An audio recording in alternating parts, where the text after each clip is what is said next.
Bonjour à tous, nous voici pour le tirage pour nos amis Verseau et ascendant lunaire et solaire Verseau pour les 6 derniers mois de l'année 2024. Alors vous l'avez, souvenez-vous, en fait, on avait commencé à faire donc les 6 premiers mois en décembre et nous voilà donc pour les 6 derniers mois. Alors, regardons tout de suite avec un tarot de Marseille qui va vous arriver. Alors, l'état d'esprit dans lequel vous serez. Ça va être l'affectif, le financier, le professionnel et enfin l'atout.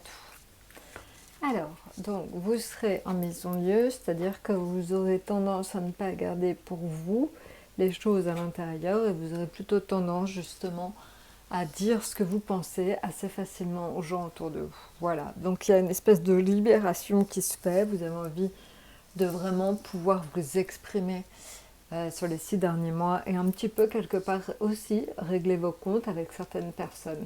Voilà.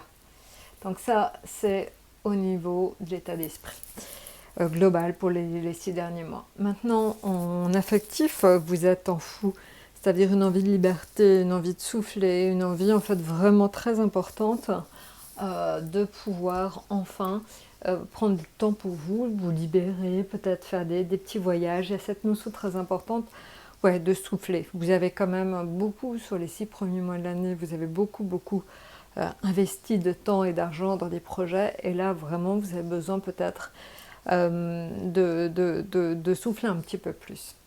Au niveau du financier, vous avez le diable. Alors, vous savez, le diable, c'est de bon augure. Hein. Le diable, c'est de l'argent des fois qui peut être un peu limite. Hein. On peut dire que ça peut être de l'argent qui n'est pas forcément très légalement gagné. Ça peut être aussi les jeux, de l'argent gagné au jeu. Alors je ne vous encourage pas forcément à jouer trop, mais on ne sait jamais. Et enfin, donc en professionnel, vous avez la papesse. La papesse indique qu'il faut que vous travaillez très rigoureusement et sérieusement. C'est très important, en fait. Elle vous oblige à une certaine rigueur, on va dire ça. Peut-être pas austérité, mais au moins rigueur. Il va falloir en fait que vous fassiez vos preuves. Il va falloir que vous montriez vraiment ce que vous avez dans le ventre de juillet à décembre. Et enfin le chariot indique que vous avez suffisamment d'énergie et de maîtrise de vous-même pour finalement réussir à faire ce que vous entreprenez. Donc c'est plutôt un atout très positif et vraiment on sent que vous êtes quelque part bien engagé dans la bonne direction. Alors je vais donc rajouter maintenant, on va voir ça, vous allez voir juillet, août, septembre, octobre, novembre et décembre. Voilà. Donc juillet, août, septembre et octobre, novembre et décembre. Alors, juillet, donc des changements à faire hein, avec l'arcane sans nom, des changements assez radicaux. Il va falloir que vous preniez pas mal de décisions. Ça va pas forcément être quelque chose d'extrêmement facile, mais vous n'allez pas avoir le choix. Il va falloir en juillet que vous preniez des décisions qui va pas mal vous engager pour la suite. Alors ça peut être un petit peu dans tous les domaines de votre vie, ça dépend. Et puis il faut que vous l'adaptiez en fonction de votre situation à vous.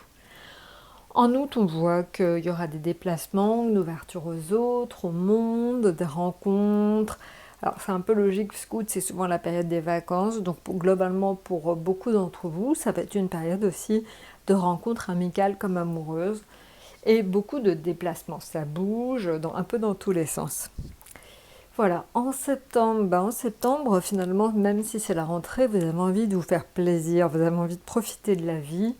Je pense que voilà, ça va être un moment agréable pour vous, quelque part. Je pense que vous aurez une notion de prolonger un petit peu l'été, vous avez envie de refaire des projets. Certains peuvent aussi partir en vacances en septembre. Voilà, il y a cette notion de continuer à se faire plaisir.